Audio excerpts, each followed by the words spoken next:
Bienvenue à nouveau sur ce plateau. Roland Teneikes, Oumar Adeyandou, c'est parti pour l'actu décalée de ce matin. Je rappelle rapidement le thème. Il s'agit de la rentrée scolaire 2024-2025, la contribution des parents pour un meilleur résultat. Je rappelle que les téléspectateurs peuvent nous joindre directement sur cette émission et participer aux discussions sur ce plateau à travers le 96 76 68 68, le 96 76 68 68. Ils sont invités à prendre part aux discussions sur ce plateau. Roland Teneikes, bientôt la rentrée. Quel rôle doivent jouer les parents pour obtenir de bons résultats à la fin de l'année? Première chose à faire, il faut identifier une bonne école pour l'enfant. Deuxième chose à faire, il faut trouver le moyen d'acheter toutes les fournitures scolaires aux enfants. Acheter cahiers et livres, si vous avez les moyens. Si vous n'avez pas les moyens d'acheter les livres... Devant-tu des stands de vente de fournitures sont encore vides? Oui, mais il n'y a pas de problème pour le moment. Mais j'estime que vous avez posé la question de savoir quelle contribution pour les parents. Donc, justement. Il n'y a pas de... Vous savez, si vous voulez un résultat, vous devez pouvoir vous donner les moyens. Tout à fait. Donc, il n'y a pas de stand désert maintenant. Non, c'est juste pour dire que les parents ne sortent pas encore pour s'acquitter. Et je leur rappelle qu'ils doivent sortir. Parce que vous identifiez la bonne école. D'abord, en tenant compte de la bonne école, il faut aussi tenir compte de la proximité. Parce que cette affaire où, c'est vrai, ça, dans son résultat, on quitte à 4 heures tous les jours à 6 heures, parce que les enfants doivent être au cours à 7 heures à Cotonou. Je sais quoi, Père au pied, ou je sais quelle école là-bas, et puis on fatigue les enfants. Maman va finir à 20 h, et puis c'est à 20 h qu'on va chercher les enfants. Et puis c'est à 22 h qu'on rentre à 23 h, et à 5 h déjà, les enfants sont déjà sur pied. Bon, chacun fait son choix. Mais j'estime qu'il faut, en tenant compte de l'école, il faut tenir compte de la proximité. Il faut choisir la bonne école, il faut acheter les fournitures, mais il faut un suivi. Ici, même si vous avez, même si vous avez mettre l'enfant à l'annexe de la Sorbonne à Cotonou et que vous n'avez pas le temps. C'est où l'annexe là? Non, si vous mettez l'enfant à l'annexe de la Sorbonne à Cotonou et que vous n'avez pas le temps pour faire le suivi à la maison. Oui, parce que ce n'est pas tous ceux qui sont allés à la Sorbonne qui sont devenus cadres. Il y en a qui, parce que les parents sont ministres en Afrique, sont allés à la Sorbonne, mais après ils sont devenus... Des délinquants? Est-ce que je ne vais pas dire ça? Ils sont devenus ce qu'ils peuvent devenir pour leurs parents.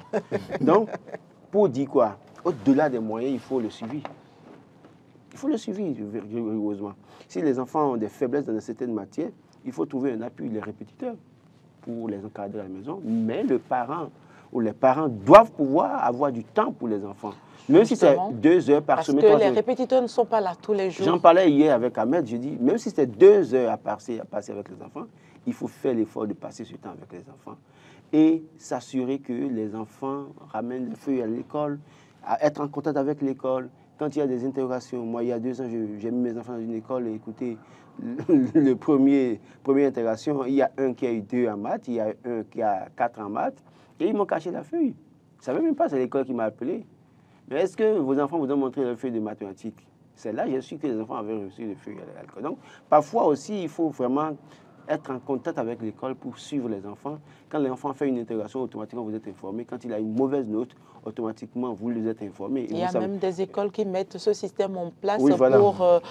il y a des messages qui sont envoyés à chaque fois pour j'estime qu'il y a des groupes WhatsApp qui sont créés pour les écoles maintenant. Si vous êtes fidèle, vous respectez bien, vous payez bien. En tout cas, pas que ça, hein, mais justement, c'est-à-dire que quand vous êtes un débiteur que vous ne voulez pas payer à temps l'argent des gens, vous refusez de rester dans ces groupes-là, vous ne saurez rien. Mais si vous mettez votre argent à temps, vous devez pouvoir attendre des résultats et exiger même des résultats de l'école. Tout à fait. Et donc, vous avez un suivi permanent. Ça vous permet de suivre si l'enfant ne travaille pas. Est-ce que l'enfant va à l'école? Il est arrivé où des enfants, mon enfant n'est pas allé à l'école. C'est l'école qui m'a informé pour dire que l'enfant là n'est pas venu au cours d'entre 15 h et 17 h. Et ça m'a permis de l'interpeller et de la choper. Donc, j'estime véritablement qu'il faut que les parents, pour que les enfants réussissent, il y a plusieurs choses à faire. J'ai dit école, j'ai dit les fournitures, j'ai dit répétiteurs pour les appuyer, j'ai dit disponibilité des parents. Oumar, Oui, la charge que les parents doivent prendre dans, comment on appelle, dans la réussite de l'année scolaire de leurs enfants est énorme, Carole. Et bon, rien que pour ça, à l'entame de mon propos, j'aimerais avoir une pensée pour tous ces parents-là qui en ce moment triment, morflent, on va dire, même pour pouvoir essayer de trouver les moyens pour payer la scolarité, payer les fournitures. Ce n'est pas toujours évident. C'est pas toujours évident. Et vraiment, je suis de cœur avec tous ces parents-là. C'est quelquefois très compliqué parce que c'est leur rôle. Personne ne va se substituer. Justement, il ne faut pas faire des enfants pour faire des enfants aujourd'hui. Personne ne pourra se substituer. La vie coûte cher. Voilà. Personne ne pourra se substituer. Le problème, c'est que vous avez déjà fait les enfants et c'est maintenant que la vie est chère. C'est même pas maintenant que vous faites les enfants. Non, ça, c'est pour... Oui, mais quelquefois... C'est dans vos cas, ça. Mais il y a des jeunes qui ne se contrôlent pas, aussi, qui ne sont pas conscients. Il faut le faire comprendre. Justement. Un enfant, aujourd'hui, ça coûte vraiment très cher. Ça coûte vraiment très cher. Voilà, en tout cas, un enfant a toujours coûté cher.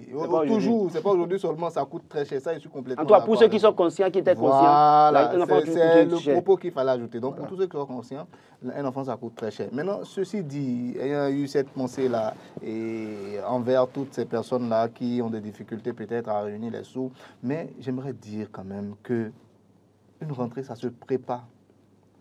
Je suis d'accord, ce n'est pas évident. Mais une rentrée, ça se prépare. Comme on prépare la fête de fin d'année. Parce que bientôt, les gens vont commencer à préparer ça. Une rentrée, ça se prépare. Et on sait que, voilà, dans tel mois, je dois pouvoir être prêt par rapport à ci. Dans l'autre mois, je dois être prêt par rapport à ci. Et bien évidemment, même pour ceux qui sont dans les écoles privées, il y a quand même quelques facilités. C'est vrai qu'on les critique tout le temps. On nous permet au moins de payer par tranche. Voilà, il y a des grandes écoles, vous allez là-bas, mais c'est deux fois vous payez. Hein. Voilà, mais chez nous, on n'est pas encore à cette étape-là. On nous permet de payer une fois une réinscription, première tranche, deuxième tranche, troisième tranche. Et même pour certains, même troisième tranche, là même, c'est une longueur très élastique pour dans certaines écoles. Oui, on dit, oui, on a compris, il n'y a pas de problème. Donc, il faut vraiment préparer la rentrée de son enfant. Le mettre dans toutes les conditions, dans toutes les bonnes conditions. Et ça, je pense, Roland l'a déjà suffisamment souligné. Ce sur quoi je veux revenir, c'est le suivi également. Il ne suffit pas de dire l'enseignant va tout faire, le maître à l'école va tout faire. Non, c'est faux.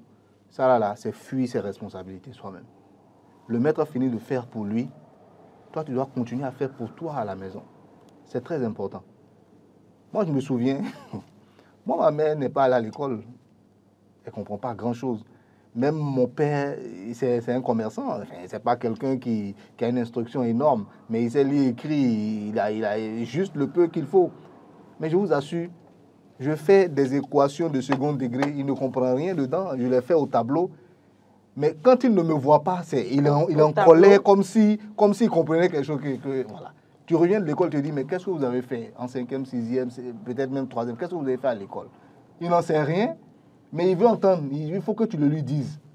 Moi j'ai eu... Voilà. Et je pense que ça compte également. J'ai l'expérience là avec ma mère. Voilà. C'est pratiquement en 6e. Elle n'était même plus au Bénin que j'ai su que ma mère ne savait pas lire. Voilà. J'ai fait le primaire avec elle à Zobo et puis je venais à l'école à la maison, ma mère prenait mon cahier et disait de lire, de réciter la leçon. Voilà. Et moi je récitais la leçon. J'étais parmi les 3 premiers à l'école. Pour moi, ma maman savait ce que je faisais. Donc, parce qu'elle est très rigoureuse, donc, fuyant la chicotte, j'apprenais ma leçon. Voilà. Mais c'est bien plus tard que j'ai su que ma maman ne lisait pas tout ça. Et en plus de ça, le système, c'est très simple. Dès que tu bégais, elle sent que ça là, tu ne maîtrises pas. Voilà. Non. Va reprendre. Tu n'as pas encore compris. Va, assois-toi bien, assimile bien et reviens ensuite. Donc, moi, je pense que ça, c'est essentiel également. Aujourd'hui, les parents sont intellectuels, mais ne peuvent pas faire ça. Ils ne peuvent pas faire ça. Pourquoi? Parce que tout simplement, on a oublié les priorités. Les enfants, c'est la priorité. C'est une priorité.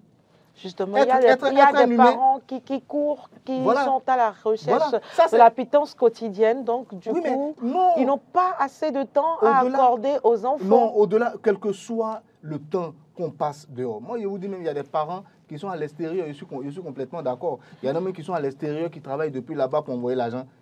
Mais n'empêche, les nouvelles technologies de l'information, de la communication ont rendu la vie plus ou moins facile aujourd'hui. Ne serait-ce que caquer les yeux. Toi, j'ai eu ton résultat la dernière fois, je ne suis pas du tout d'accord. Ça compte. Ça ne sert à rien peut-être pour certains, mais je vous assure, ça compte énormément. Voilà. Téléspectateurs en ligne, bonjour. Oui, bonjour. À qui ai-je l'honneur, s'il vous plaît? Monsieur Lassissi Kola Ole Samad. Monsieur Lassissi, bienvenue. Qui nous appelle d'abord Mekalavi. Fidèle Oui, téléspectateur. Merci à vous. Allez-y pour vos commentaires. Bonjour monsieur Omar, bonjour monsieur Laurent, vous allez bien? Oui, ça va. On rend grâce à Dieu. D'accord, que Dieu nous assiste. Amen. Amen. Okay. La rentrée scolaire. Oui. La rentrée scolaire. Ouais. Elle a facilité cette rentrée à tout le monde. Amen. Amen. Parce que c'est pas facile d'être père, c'est pas facile d'être mère aussi. Vraiment. Vraiment. Bon, les mères célibataires, parce que les mères qui sont avec les papas ne se gênent pas. Parler beaucoup. Pour cette rentrée, je souhaiterais beaucoup parler à nos mamans, à nos femmes, à nos épouses. Voilà. Parce qu'il y a un adage de chez nous qui dit, il y a un adage de chez nous qui dit que l'enfant qui est meilleur appartient au papa. Mais le mauvais enfant appartient à la mère. Ça, c'est vrai. Alors, à la maman de faire tout son possible pour que tous ses enfants soient meilleurs, afin que ceux qui vont lui étudier les là puissent mieux s'approcher d'elle. C'est vrai. Donc, le travail là revient de plus à nos mamans. Pourquoi on le dit? On dit parce que papa est appelé à toujours aller chercher et amener ce que nous allons manger. Donc, c'est stressant, sa tête est occupée. C'est stressant, sa tête est occupée. À la maman maintenant de mettre la rigueur au top niveau. Quel que soit le visage de l'enfant, tu mets ce sentiment, l'amour de côté. Pendant les vacances, ils vont s'amuser comme ils veulent. À nos chères épouses, je vous en prie, faites l'effort. Nous les hommes, Laurent le sait, M. Omar le sait, je sais de quoi nous parlons. Moi également, je le sais. Si vous le savez, c'est bien. Bonne journée à vous et qu'Allah nous assiste. Merci, monsieur Lassissi. En fait, si vous le savez, on va en fait faire le point de la scolarité de tout. On va diminuer ça va faire 50-50. Voilà. Soulager monsieur cette année, pourquoi pas. 50-50. Mettez votre salaire vraiment en contribution dans cette affaire, Carole. C'est très important, mesdames. Tout le monde à la maison. Je savais que vous allez vous acharner surtout les femmes. Après l'intervention de monsieur Lassissi. On va faire. Non. Je savais, ça ne m'étonne pas. On vous conseille de faire maintenant cette année du 50-50. Parce que je sais que peut-être vous faisiez 20% ou 25%. Mais là, maintenant, on va faire du 50-50. Pourquoi pas? Pourquoi pas? Quand ça devient comme ça, les femmes reviennent maintenant à la tradition. Non, c'est la tradition. Non, l'homme est le chef. Quoi. Voilà. Bon, ça c'est un autre débat. On aura certainement l'occasion d'en parler. Moi, j'ai entendu M. Lassissi et cet aspect-là, ce qu'il a soulevé, c'est très, très important. Surtout les mamans. Il y a des Parce que enfants généralement, qui ne vivent pas avec les deux parents. Voilà, avec les deux parents, je suis d'accord. C'est plus difficile. C'est plus difficile. Ce sont alors les deux parents de tout faire pour trouver les moyens d'encadrer cet enfant-là. Ce n'est pas quelqu'un qui leur a demandé de faire les enfants. Téléspectateurs en ligne, bonjour. Bonjour, ça va? Bonjour. À qui ai-je l'honneur, s'il vous plaît? Présentez-vous. Il est parti. Il est parti, apparemment. Car je disais, allez-y. Aujourd'hui même, quelquefois, les deux parents partent, ils vont travailler. Oui. C'est certainement vous, votre cas. C'est certainement moi, mon cas. Mes enfants se retrouvent seuls. Mais comment est-ce qu'on fait? Il y a une certaine rigueur qu'il faut s'imposer soi-même lorsque tu es à la maison déjà pour être l'exemple pour les enfants. Si tu passes tes journées à regarder la télé du matin jusqu'au soir, tout ça, tu mets la musique, tu danses, tu fais tout, mais quand tu ne seras pas là, qu'est-ce que les enfants vont faire? C'est ce que papa fait, maman fait qu'on va copier. Ouais. Donc c'est des exemples qu'il faut donner dès le départ. De temps en temps, toi aussi prends un livre, ouvre ton ordinateur, commence à travailler depuis la maison pour que les enfants voient que, attention, la télé, on ne s'assoit pas devant du matin jusqu'au soir, attention. Déjà, même si papa nous voit, il va nous taper. On sait qu'ils vont regarder derrière nous. On sait qu'ils feront des choses derrière nous. Mais au moins, instaurer des règles. C'est ça. Et leur dire, tu ne respectes pas les règles, je sévis, je te punis. C'est très important. Si on ne le fait pas, c'est là où on aura des résultats Pour bizarres. La petite histoire, hier, quand je sortais, je disais à mes enfants, personne n'allume la télé. La personne qui allume la télé, je reviens, je lui donne 40 coups. J'ai dit 40 coups comme ça pour juste leur faire peur et qu'ils n'allument pas la télé. À un moment donné, ils se sont retrouvés tout seuls. Et ils ont allumé la télé. Et quand ils ont allumé la télé, je suis revenue, j'ai touché l'écran de la télé. C'est ce que je fais souvent. Et c'était chaud. J'ai dit qui a allumé la télé. L'autre dit c'est elle, l'autre dit c'est elle, l'autre dit c'est elle. Il y a eu la plus petite, sa je lui ai dit, elle juge sur tout, que c'est les deux autres.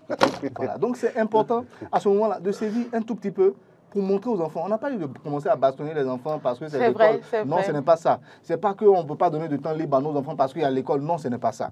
Mais si tu veux des résultats, il faut mettre la rigueur dès le départ. Moins de cérémonie les samedis. Oui, c'est important. Moins de cérémonie les samedis. Déjà, aujourd'hui, à 2 semaines de la rentrée, je crois que les parents doivent déjà réagir dans ce sens-là.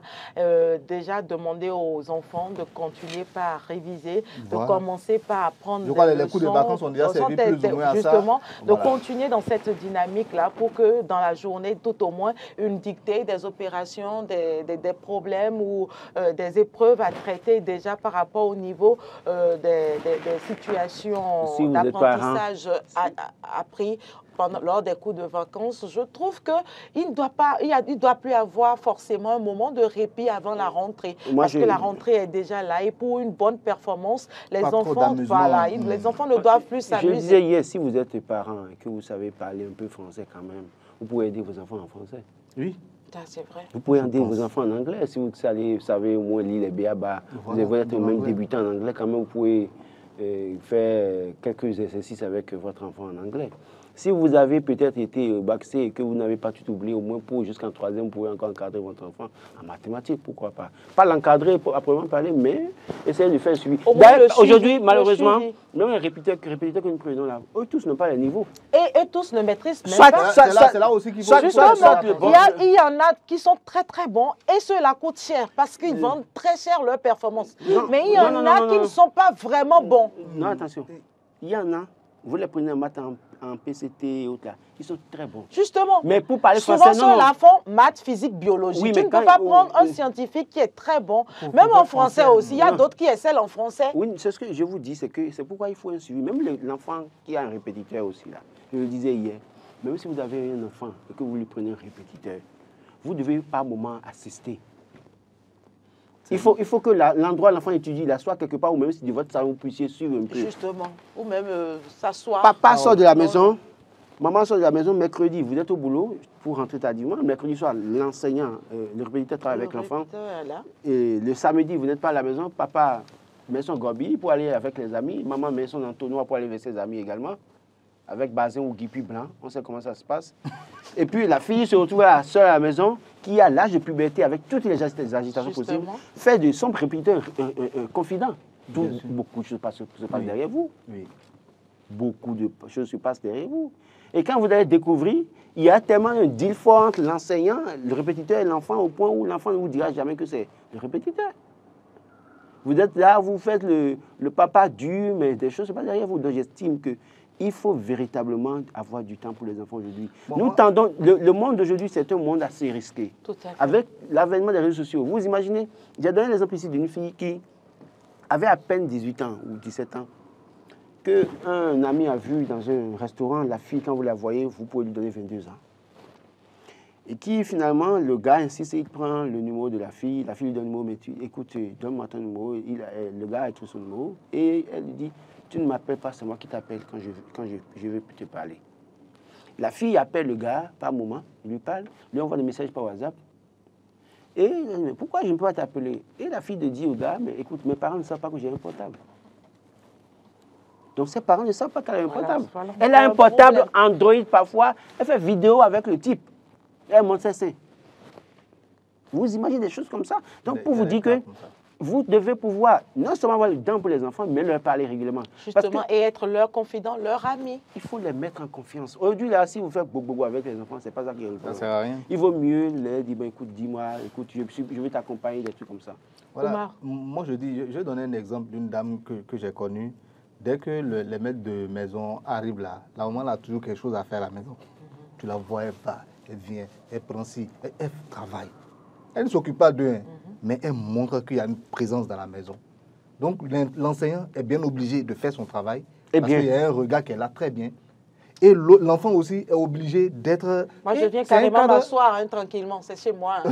Non, peut-être que ça peut être gênant. Non, comment gênant? Non, ça peut être plutôt gênant. Écoutez, non, attendez, ça peut être plutôt gênant. Quand je suis là, c'est que j'assiste à la répétition. Et ce n'est même pas sûr que vous avez tout le temps. C'est vrai, mais pas moment, il faut faire parce justement, que ça dissuade les enseignants. Et après, je discute avec le répétiteur pour savoir si ça va, le niveau, qu'est-ce qu'il faut faire. Voilà, et ce que je veux dire d'autre aussi, c'est que Roland a parlé tout à l'heure de quelque chose. Faisons très attention avec nos portables nous-mêmes aussi. Moi, quelquefois, tu rentres et dès que je rentre, mes enfants savent qu'il y a la connexion. Dès que, parce que le moment immédiatement, le wifi, elle sait qu'il y a la connexion. Ma fille, c'est ça. Donc, tout de suite, là, il y a des chants religieux, de façon, elle met ça, et après ça, les trucs qui sont sur le portable de sa mère. Donc, les enfants sont très, sur le plan de la technologie, ils sont très forts. Ah oui. Les histoires de code qu'on pense qu'on maîtrise, tout ça, là, c'est un clin d'œil qui t'a déjà vu, il a déjà pigé ça et il va le faire. Donc, faisons très attention au moment de la rentrée scolaire. Ne leur permettons pas de toucher aux appareils électroniques tout le temps, n'importe comment, ça ne sert à rien. Donc, il faut faire très, très, très attention. C'est les coûts maintenant. Les coûts. Est-ce que tu as assimilé ton coût? C'est ça le contrat qu'il y a entre eux et nous. Parce que vous savez, nos enfants sont la continuité de ce que nous-mêmes nous sommes. Allons, soyons de bonnes personnes dans notre société. Merci Oumar Adeyandou, merci Roland, Laurent Tonéikès. Merci aux téléspectateurs de nous avoir suivis. À très bientôt.